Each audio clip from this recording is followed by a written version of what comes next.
What's up, y'all? It's your girl Sakina, and I'm back with another review. This is my review. This is my review for the Real Housewives of Atlanta. This is season 16, episode 3. Be sure to check us out tonight on the Whether You Like It or Not panel, hosted by Josiah's World TV. And let's go ahead and I didn't say the time, 8:30 Eastern Standard Time. So yeah, just make sure that y'all set y'all reminders and everything, and we'll be there later tonight. So let's go ahead and get into this episode because we finally got the rollout of the taglines.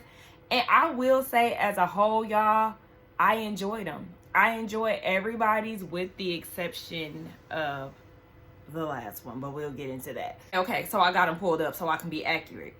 Porsha's was, I snatched my peach back, now I'm bringing the juice. I like that. Drew is, I'll always be upper level, everyone else is in the basement. Look, I was on, shout out to Terrence, I was on his live the other day giving you the real tea, and a lot of people were not feeling Drew's tagline, and T's reason was because she not really upper level, but I feel like it was on brand. Like, I really like that. Drew did a really good job with that one. I like it. Shamia's is +1. Honey, I've always been that one. Period. Another one that I love. And then we got Kelly. I'm a mom of 4 girls. Give me attitude and I'll ground you too. What is it, class? Cute. And then Angela's is, if you want to find the shade, just look for the oak. A play on her last name, Oakley. Another one that I like. So then we get down to Britt's tagline. I'm pretty and paid. Of course, there's haters trying to shade. No. Everybody, I liked everybody's taglines with the exception of Brittany. It like, girl, you could have been a little bit more clever. Like, there was no cleverness.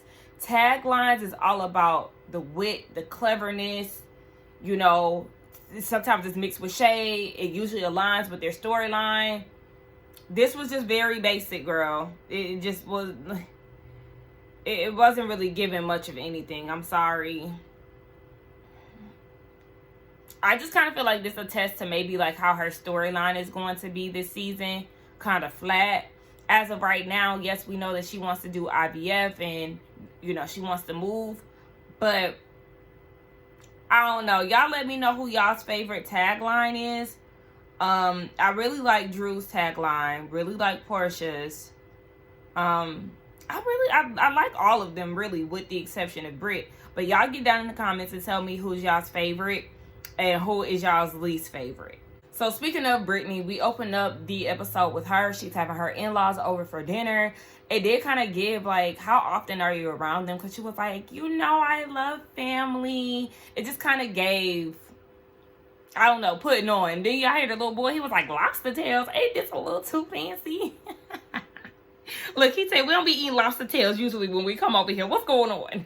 But the sister, who is very beautiful, she is asking how everything has been. Brittany had recently celebrated a birthday. She got lit. And she's like, well, how about things with the ladies? And then that's when Britt was like, the ladies are cool. You know, Kenya threw a little shade. But, you know, hopefully we won't have to make that a thing. I'm not really gonna jump on Brittany for saying that because the sister did ask how the interaction was, and you know, it was a little, you know, shady interaction there, but not enough for Brittany to drag it on. So like I say, in this scene, her talking about it, I'm not gonna, you know, act like, oh my god, she's doing what, she's still talking about that, because the sister asked about the interactions.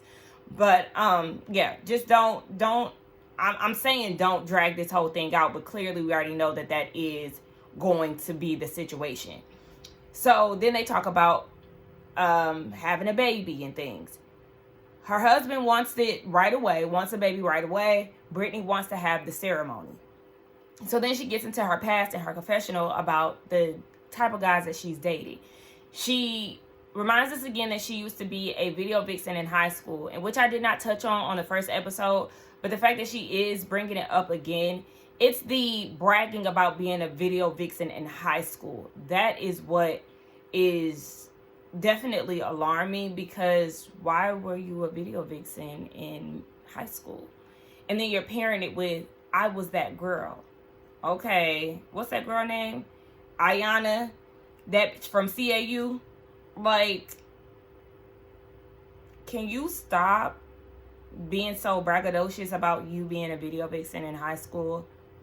Sis, whoever put you in those positions should definitely be catching charges, because what's going on here? She dated Rick Ross. She also dated, athletes, and with them, she didn't see a future with them, so she had to, change it up a little bit, and that's when she met Mike, who was just more, husband material, laid back, all those things. Brittany, her hair was a little out of place in the confessional. That was distracting. And that bubblegum pink, that's distracting as well. I think in another shot of the confessional, they tried to do a lip liner, but I don't know. The lip color is just not working. It wasn't executed well. So, yeah, Mike really just doesn't want to get into the details of what's going on with the kid situation, because the sister was definitely trying to have the conversation. So Brittany and the sister go downstairs to talk. But did y'all hear Brittany? Let's go down to the cellar to get some champagne. Where was the cellar at? Because y'all just went down to the basement to talk. Now, their, house is really nice. But I was like, girl, are you putting on yet again? Because where was the cellar? So they have a conversation about family. She's very close with her family. Her dad passed away in 2015. She was really close with him. He had a successful business in the mortgage industry. He left her mother $2 million, but he transitioned jobs. So, as he was dying, so she wasn't able to get that money. And that's what prompted her to be in the insurance agency to prevent that from happening again. She went in business with her sisters. And then this is what confused me. She said she was selling the company. And then she said her oldest sister, like, there was some issues between her sisters. She had to fire one of her sisters. And I'm like, how are you firing her, but you selling the business? Like, I don't know. It was just confusing to me. I don't know. I guess she's maybe in life insurance. I don't know. But shout out to the diva. I was watching her video, and she was saying that Brittany a little scam artist, that people buy her packages and then, don't get anything from it. Don't hear anything back. This is all alleged, so I don't know. But Brittany, I don't know. We already know people definitely do a lot of insurance scam. I hope that's not the case for you. But, yeah, what's going on? So, yeah, then basically she said that she's really not close with her family. So her sister-in-law was like, yeah, you definitely need to get that on track. So maybe that's a part of her storyline, too. Kelly and Porsha get together for a little drink and a bite to eat. I think Kelly invited Porsha out. I don't know. But Porsha got there first. She had to get her some Hennessy. That is my Hennessy sis. But, in our reality, y'all, I really haven't been drinking that much anymore. I don't know what it is, but it's seeming like a lot of people are starting to step away from liquor. And it wasn't like an outside influence thing. For me, what really kind of dialed back drinking, it kind of stemmed from last year and going through a breakup and, kind of wondering, like, not wanting to, going through a breakup and then, like, drinking, it really doesn't do any good for you. When you're under the influence, it makes you just be deep in your thoughts and your feelings and all of that. And I didn't like that. I wanted to go through what I was feeling with a sober mind, because I didn't like how I felt when I was under the influence thinking about those things. It just, I'm glad that I didn't use that moment of vulnerability to, make a stupid decision or anything like that. I was still very aware of things, but like I said, I just wanted to feel my feelings without any enhancements or additives or, just being drunk. So that's what really stemmed. That's where it stems from, but like it feels like it grew roots more so this year unintentionally. I just haven't been interested in drinking. When I go out, I get mocktails 9 times out of 10. I have, drunk this year, of course, but I ain't gonna say of course, but I've never been a really big drinker anyway. I'm just a social drinker. But even now when I go out socially, I'm not always ordering, alcohol. So I just feel like there's definitely a trend of that lately with other people. But anyway, she ordered her a Hennessy margarita, which is definitely my drink of choice. And Kelly gets there and she's very standoffish. Porsha is mainly the one that's trying to start the conversation, telling her what type of drink she ordered and all of that. But yeah, Kelly was like, yeah, no, I'm not going to drink. I'm trying to figure things out. So they talk about the whole why she take the husband situation. Kelly said that she was trying to just, hear the story. Porsha said, well, that's not the story that I got from Shamia. And Kelly was like, well, I asked her, why did she steal that man's husband? The same thing she said to Porsha in her face. So Kelly's story is not really changing. Like, it wasn't like she was trying to get the story. When she was with Shamia, it was kind of like, why she steal that lady's husband? Like, she already knew the story. But it seemed like, she was trying to figure out what was going on. But she said exactly what she said to Shamia, to Porsha. So I'm not mad at Kelly because she stood on exactly what she said in Porsha's face.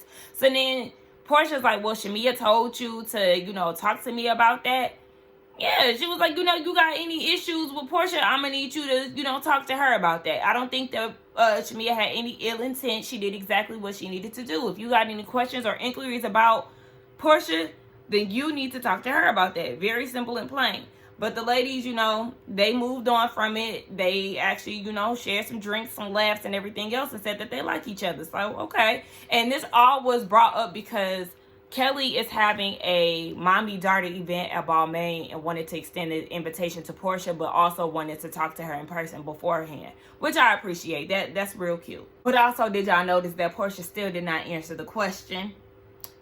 I mean, if they're trying to make up, I guess she wouldn't answer the question because that probably ain't gonna do nothing but, create more attention and everything else. But it's a Pisces and a Cancer child. They're gonna get along regardless.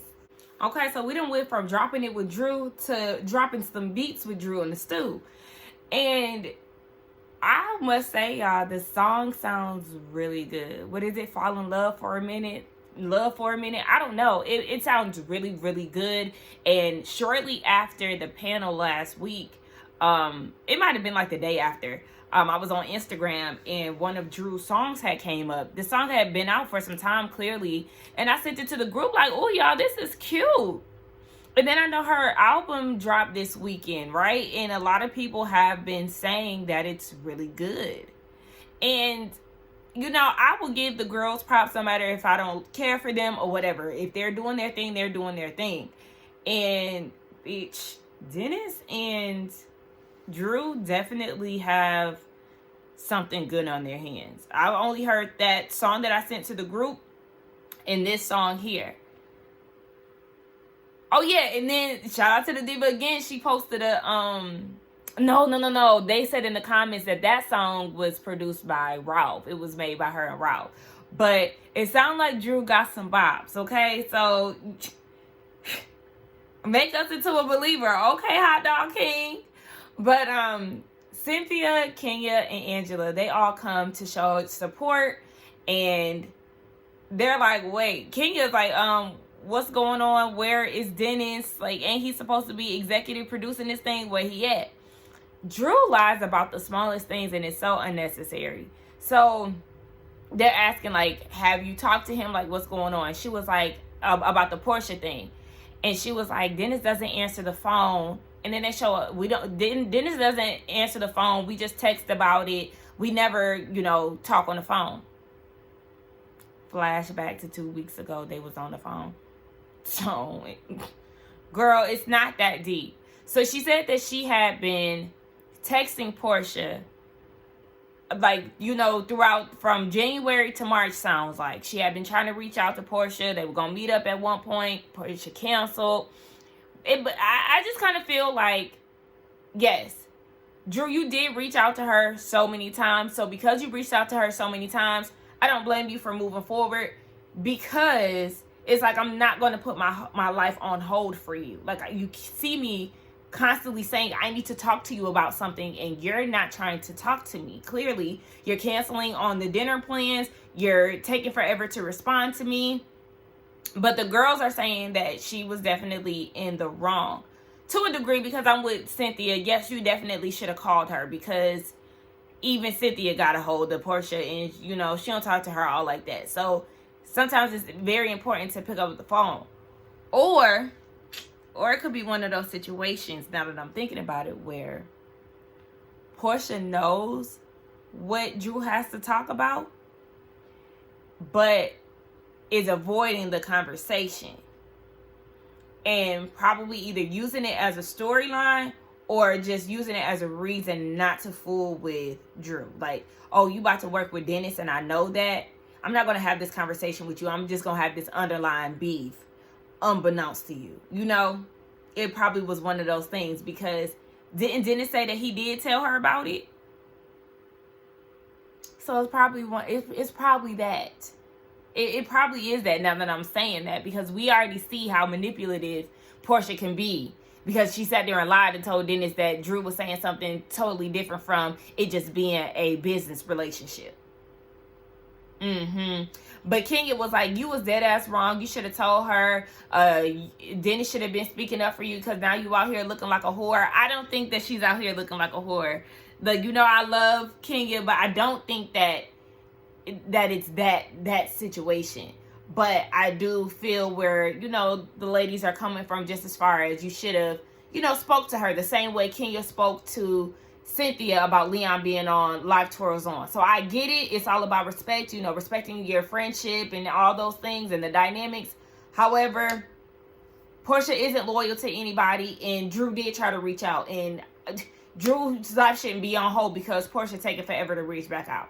So then Angela was like, oh yeah, I talked to Shamia the other day. I seen her, and, you know, she, you know, we had a little back and forth because I asked her, why did you F Dennis? And she said that she didn't say that. So then Cynthia and Kenya are like, yes, she did say that. Am I crazy? Y'all crazy, because she did not say that. Are you dating Dennis? Not are you effing him?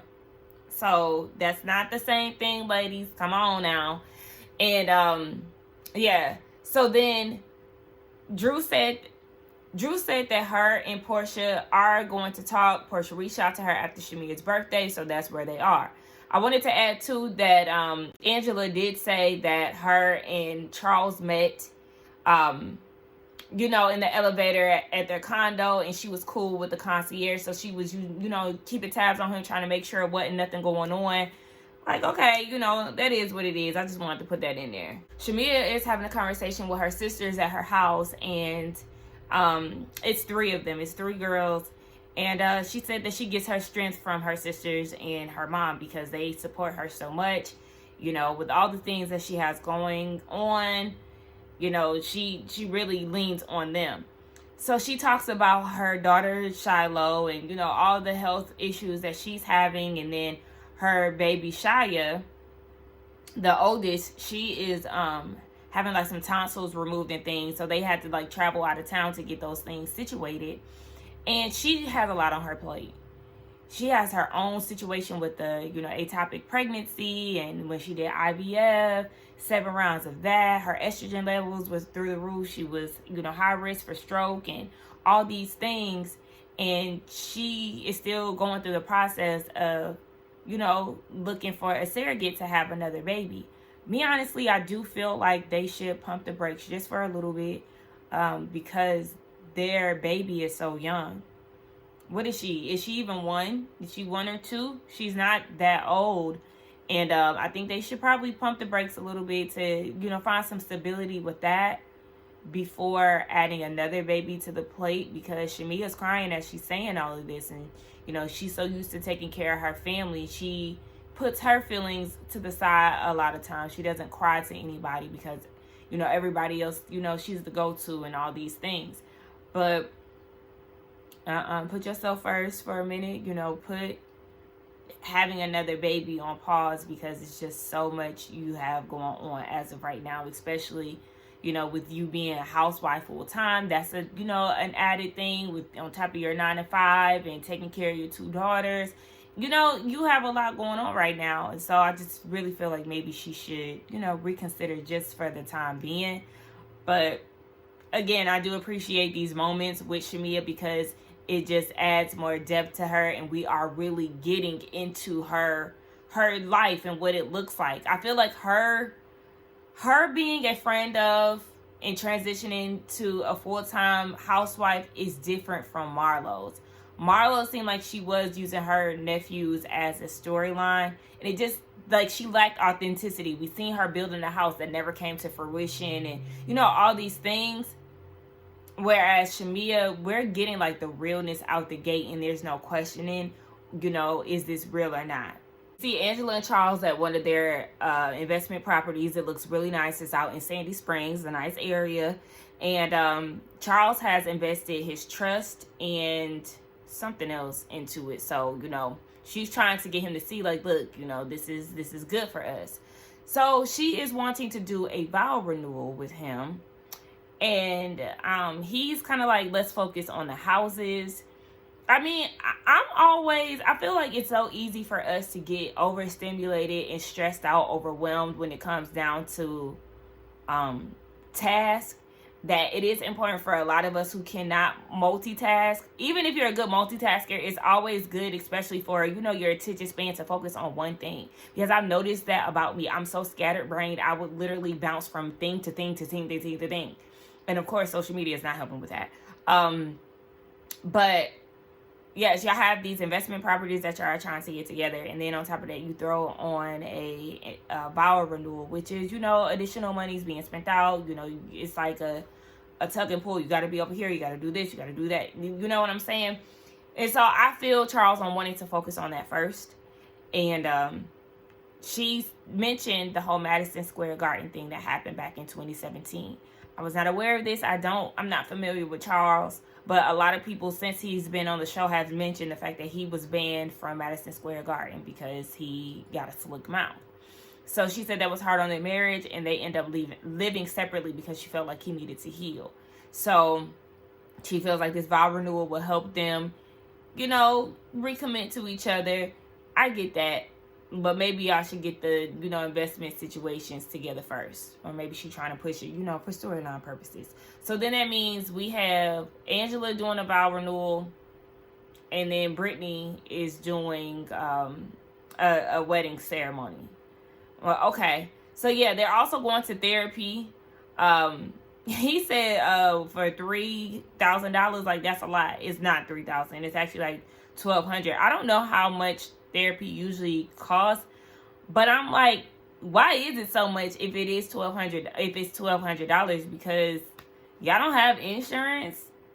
My therapy only $13. It's only $15 with insurance. So I don't know. Maybe, you know, rich people stuff. I don't know. But yeah, moving on. So let's get into this mess, because Drew went and visited her divorce attorney. So at this point, I decided to get pen and pad, baby. Okay. They said that the hearing was crazy. That Ralph showed up with no lawyer and he was cross-examining Drew. Okay, where's your lawyer? You that cocky to where you think you got this in the bag? Delusional. Divorce was filed in February of 2023. It's been a year and a half. And he's still in the house because he can't afford to have two different payments, to pay the mortgage here and pay rent somewhere else. Mr. Silicon Valley, I need you to make something shake. You had all this money, so I'm going to assume that you know, can handle it. But whatever, he's shunned down to the basement. They have an upcoming hearing, and they really want to remove Conehead from the house and eventually sell it. And the issue is they don't know his financial situation. He's turned in documents, and it's, you know, a thick set of papers, and then you go through them and you see that all of that is pretty much Drew's information. So they don't have anything on him pretty much. They don't know what his financials is looking like. And they can't come to a verdict until they know what his finances are. Like, is there not a way to, like, demand that? What they do for forensic, I don't know what Sutton had going on. Like, y'all can't pull one of those situations. I ain't never been married nor divorced, so I don't know how this thing works. But there's not a way to legally pull his financials. Y'all have to wait on him to provide that information. And, like, why is it taking him so long? Is he trying to edit documentation? I don't know. Or maybe he just ain't got it and he know that he's going to lose. So, the divorce filing was sealed, but now it's going to be unsealed. And because it's going to be unsealed, it's going to be public. Kind of similar to how Ashley and Michael were going to go if he didn't comply to what she wanted. Yeah, all their business was going to be aired out. So yes, Drew and Ross' business is about to be aired out. And so what's going to be unsealed is the fact that he is a serial cheater, in which we already knew. He was taking Drew's money, broke nigga, sexting women, terrible, women calling Drew, messy, and then he was tracking her, in which we already knew on their first season of the show, because remember, he had said something that made us all feel like, hold on, does he have, some type of recording devices in the house and, on her car? Very on brand for him. So we're not shocked. Like, it sucks that Drew has gone through this, is going through this with this man. But y'all have to stop y'all have to stop giving grace to these men. If they're not treating you well in the way that you deserve, there's no grace. Like, honestly, I'm so tired of this give people grace thing. I was just talking to my best friend about that. I'm all for giving people grace to a certain extent. Everybody should not be given grace. A person like Ralph should not be given grace. What is his redeeming qualities? We have yet to see that. And I know this is a reality show. We don't really know him as a person, but we've seen enough. There have been so many people who don't deserve grace, and being the bigger person or the better person, that does not always apply to everybody. Like, let's remove that statement, because it's not a everyone applies. It's not a across the board situation. So, girl, get rid of him. The whole thing being the case being public, that's nerve-wracking to her because of her kids. Well, her kids will finally get to see, if they haven't seen already, living in a house with him, they'll get to see the type of man who he is. If he wanted to be seen as a good father, then he would treat Drew right and his kids, because don't forget, Drew also told us that he treats her oldest son, Josiah, differently from the children that he has with Drew, biologically. So, I don't hear any good qualities about this man. Fuck him. And then that little stunt that he was trying to pull on the internet, his little basement podcast, what a loser. Go find something else to do, because we don't care. Porsha and her mama go and get massages. And of course, she's talking about the divorce. She said that this divorce with Simon is totally different from the one with Cordell. With Cordell, they were going through a divorce together, whereas with her and Simon, they're not even in communication. So in his religion, it's okay to reach out to family members, and they typically intervene. However, with this situation, they want no parts. And so Porsha is very sad about it, especially because the media is, playing a part of it. It's so public. And then Simon is feeding into the bull on social media. And then her mom, I always thought that he would be your protector. And in the week of knowing him, the brief time of knowing him, how did you gather that? Like, you and your daughter share the same illogical mindset, because you don't know this man. Oh, he said he was going to be a protector. Oh, I thought he was honest. Oh, I thought he was the one. I thought that you thought all of this and you knew nothing. You knew nothing. What are we talking about? Like, this, I can't stand being in conversations that don't make sense. This does not make sense. Porsha, you should be embarrassed. Because the person I'm getting now is not my husband. You didn't know who he was when you married him. To say that this is not him. He's very much so still had his representative on at this time. This man is a whole scammer. This man was married to somebody else. And you trying to act like you knew him oh so well. Get away from me with this BS. Like, and again, just, okay. So she brings up Shamia taking her out to the strip club, just trying to lift her spirits up and things, and how Shamia told her what Britt and Kelly said. They pretty much talked about her the whole time. Okay, so Diana's like, well, you got to be careful of that. Like, why would she bring that up and she's supposed to be making you feel better? Basically trying to make it seem like Shamia has some type of ill intent. See, you're a part of the problem too, because you're feeding into the BS.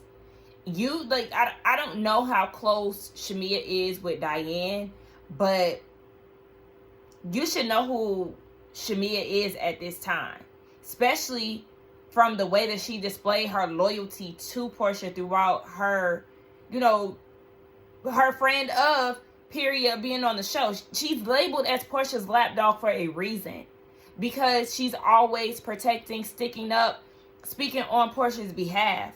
So you should already know that Shamia wasn't having any ill intent with that, and that she was actually trying to be a supportive friend. Now, would you have liked for it to play out on TV and then Shamia, Porsha finds out at the reunion? Then that would have been a problem too.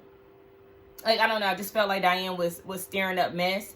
And Porsha was like, she doesn't think that was the case with Shamia. But, yeah, then did y'all even hear Porsha saying, I don't have time to be entertaining women that are hating. You couldn't even say it completely, because you know that you sound foolish to ever think that Britt and Kelly will be jealous or hating on your situation. Nobody wants to be in your shoes, baby doll. Sorry to tell you. Okay, so we get down to Kelly's events. And this is the stuff we like to see, okay? Not only has she given us, luxury in her opening scene with her daughter party with the 17 bags, but she's also hosting a party at Balmain, to where she's shutting down the store. She says she has a good relationship with them. I think she done a birthday party with them beforehand. Like, okay, she locked in with them. And so she was like, yeah, so ladies, be prepared to shop. And this is also to bring awareness. I'm sure she's probably going to talk about it as the scene goes on. But yeah, it's awareness for, I think, a disease or like some type of condition. But, like I said, I'll further explain as the scene goes on. But all the ladies are there. Kenya is there with Brooklyn, Angela, everybody is there with their daughters. And they have on these floral outfits. It's really cute. So, Porsha gets there and Kenya was like, I'm surprised you got here on time. So Drew and Porsha, they have the same makeup artist. And the makeup artist told Drew that he was, going to do Porsha's makeup. She was going to the event. So then Drew slowed up the process. So Porsha got on like a little quick beat, in which you can tell because it does not give full face. But she still looked good nonetheless. So Cynthia is having this conversation with Porsha and checking in on her with the whole divorce thing. And Porsha is like, I trusted this person. I had my daughter around him. And I've been wanting to talk about that too. It does reflect on your parenting. And it causes me to question that, Porsha, because you've known this man in such a short time, to where you go and move your daughter in with him. Like, how was that transition? How did that look? Your young daughter, who just went from seeing you and her dad in a relationship, and then you go and be in this relationship with Simon out of the blue, to the point where you move this baby in with him. You did not know him. You did not vet him. And horrible situations happen to children and adults that you've known for a long time. So just the fact that you've fast forwarded this process and brought your young daughter in along for the ride, I have to question you even more than I was questioning you without PJ being in the in the picture. That's crazy to me. I trusted him. No, you did not. You let the money lead your mind. And because of that, you're now in this situation where you married a scammer who had been married for five times to 5 different women. One of them was fake. You took him from his last woman, his last wife. And I don't care if Fallon was dealing with somebody else. I don't care about that, because somebody put that in my comments. It still doesn't change the fact that Porsha went into their relationship. She intervened with their relationship. What Simon and Fallon had going on was none of Porsha's business. And that does not justify anything for me. regardless of whatever, you married a scam artist that you only knew for maybe a month, if that, 4 weeks, and moved your child in with him. Out of order. Irresponsible as hell. Just constantly making the same old mistakes over and over and over again as an adult. And I as a 40-year-old, 40-plus-year-old adult, she's 43 to be exact. Word to Nene. But then I wanted to touch on what I spoke about on the panel, and how Porsha rushes into these relationships and how she has a pattern of doing so. You know, with the Simon thing. We watched her rush into it with Todd and try to hurry up and have a baby with him. We seen her, you know, rush into a situation with the guy Duke that she was dating, and how she was moving so fast to the point where he ghosted her. How she moved fast with Dennis, had a baby with him. The whole time he's a womanizer and has the tattoos to show for it, but she licks them all the same, so she doesn't care. We don't know how fast her and Cordell got together, but we have enough history of the men that she's dated and how the pattern of her moving fast and not giving it time, giving the relationship air to breathe, giving the men enough time to show their true colors. Well, shit, they do show their true colors, and she still stays. So, you know, just poor decision making. Nothing's changing. Where's the therapy? Where's the self work? It's non-existent. So because of that, I feel like she's going to make the same. She's going to move the same way. The only thing that she did smart this time was, you know, have a prenup, but she doesn't make great decisions, obviously, when it comes down to men. So Kelly does take the time to explain the importance of the event. The condition is called, it's like osteo. You know, osteo is associated with bones. You know, I was in healthcare class for all 4 years of high school, so I do know a little something. But yeah, it's osteo something. It's a genetic disease that basically causes someone to have brittle bones. She has 3 daughters that are affected by it. And her second oldest daughter was at the hospital one day. Something was wrong with her arm. They took her to the hospital. There were police standing outside of the room. CPS was called. People were trying to make sure that she wasn't abusing her daughter. The doctor looked in her eyes and was like, oh yeah, she has OI. You can tell by the blue tint. And so it's affected, you know, 3 of her babies. And so this is something that's near and dear to her. It has a large effect on her family. And again, a moment that I could appreciate because it adds more depth and layers to Kelly. Y'all, I'm not mad. Like, I'm not mad with this season thus far. And y'all know that I have been saying I am not excited about this at all, especially knowing that Kenya is going to be off of the show at some point. But the girls are bringing it. Shamia is bringing it. You know, Porsha is going to be Porsha. Kelly is adding, you know, depth to the show alongside with Shamia. I'm liking what I'm seeing this far. And so, you know, the whole thing has been Angela and Shamia not talking to each other, haven't seen each other since the whole, you know, last episode situation, the lapdog comment. And so Angela goes to Shamia, like, hey, we need to talk. You know, I would love for us to have a one-on-one. Shamia said the same. Shamia's like, I would like to, you know, talk to you, you know, as somebody that's not Drew's representative. Angela said she gonna be that. So Shamia was like, oh, well then you feel how you felt. It ain't no need for us to have a conversation. And yeah, that is what it is. They both feel how they feel. And I'm with Shamia. I mean, should she have, you know, just been a little nicer to Angela and, you know, just set up the date to meet and talk? Yes. But at the same time, Angela, if you feel the way that you feel and you said what you said, then yeah, what is the point of it? Like, what are we going to talk about? Drew also gets there, and I'm like, Drew, who?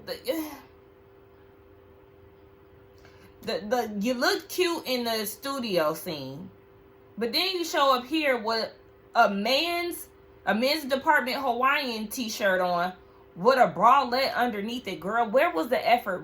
You don't have a floral dress that's already in your closet somewhere? Okay, so back to Angela and Shamia. Angela is calling Shamina because she a mean girl. Actually, ma'am, it's Shamila. Get it right. But no, so they end up going back and forth, and Shamia says that Angela has a 1999 nose job, and then in return, Angela calls her Flavor Flav. Now, at first, it was kind of like, hold the hell up, hold on. But what do you mean by that? But she did explain it in her confessional. She said that Shamia is Flavor Flav, meaning that she is, the greatest hype man of all time, and Porsha is Chuck D. Okay. Because at first it was giving a tinge of something else. And I was kind of like, huh? But she cleared that up, and I was like, oh, okay. I see what you mean. Shamia said that she was Flavor Flav in 2023 for Halloween. And she was like, but I didn't know that Angela was giving LaToya Jackson. I mean, did she lie?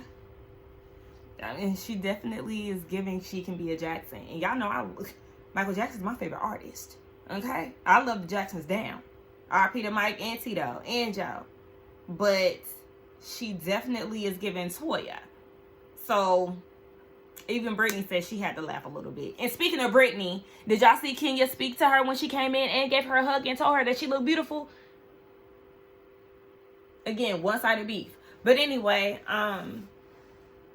they going toe-to-toe. And Kelly is like, listen, y'all need to not do that here. And I was kind of like, yes, let's separate them. You can see Kenya trying to separate trying to separate Angela. Yes, let's separate them. Let's not do all of this, especially because the kids is there. And speaking of the kids, baby, I am living for Brooklyn and her little mocktail. The way that she was holding that glass the entire time she was there, every time they would show her with the glass, I said, she's been here before. Kenya be giving her little glasses and everything else at the house, because I would be so nervous to have a little kid hold a glass that way, especially, fearful of them spilling it on their dress.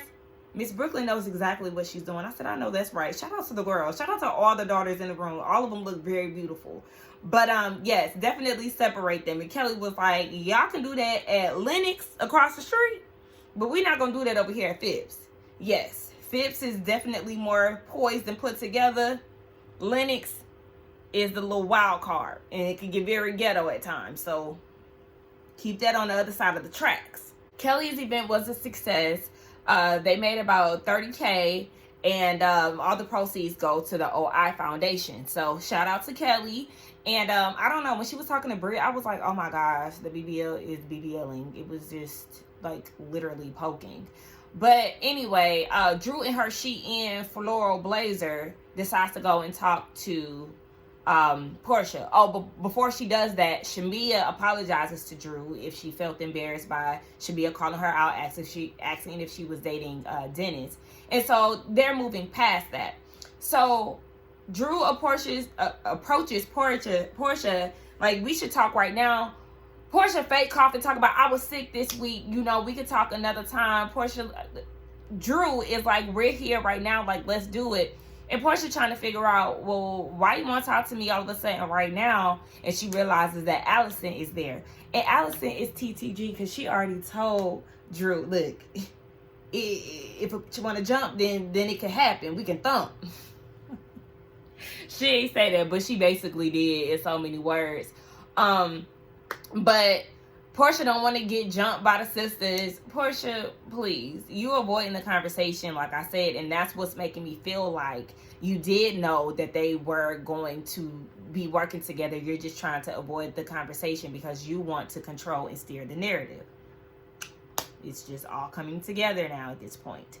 So that was the end of the episode. Y'all let me know what y'all thought about it. I definitely am enjoying this season thus far. Again, still rocking with Kelly, rocking with Shamia. Angela, I'm not mad at her. I can't say that she's a fave, but I don't like, she's cool with me.